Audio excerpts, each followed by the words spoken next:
Sa Arvin mo siya. Guys, si Anton, preparado na. May babae daw po si tatay. Papakasyon sila sa probinsya. Papasinuwi daw po sa bahay natin. Guys, okay ba yung mga forma niya, Anton? Ha? Ngayon din mo lang po sa ating mga kanina. Tayo mo siya. Gusto ko lang po malaman ng totoo.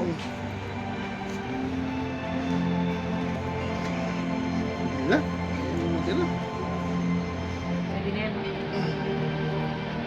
Huwag pa nga sa kanya eh. Kailangan madispatcha ang mga nakuha Bakit pa natin nga? sa mga Montenegro, Tagalog, Bulan mo na muna ito, sir. Hanap ko ang Red Phoenix. Gawin mo yan sa lalong madaling panahon para malaman nila kung sino talaga hari ng Quiapo. Nararapat sa'yo ay isang guwapo at mayaman. Tulad Tingin, Anton. wala ba ang pagliligaw mo? Anton. Senyora. Pero hindi rin naman kailangan maging mabagal. Uy, ginagawa mo dyan! Halika, natin yung mukha ng maliligaw.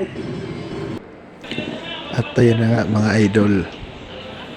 So, nagkarga na kami ng mga bagahe guys. Para may pagkasya kasi marami silang dalang bagahe. Nalulungkot ako guys eh. Kasi malalayo sa akin si Anton.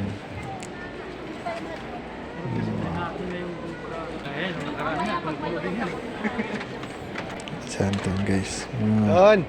Naiyak na si Anton. Ay, si Anton pala. Namiss na daw ako.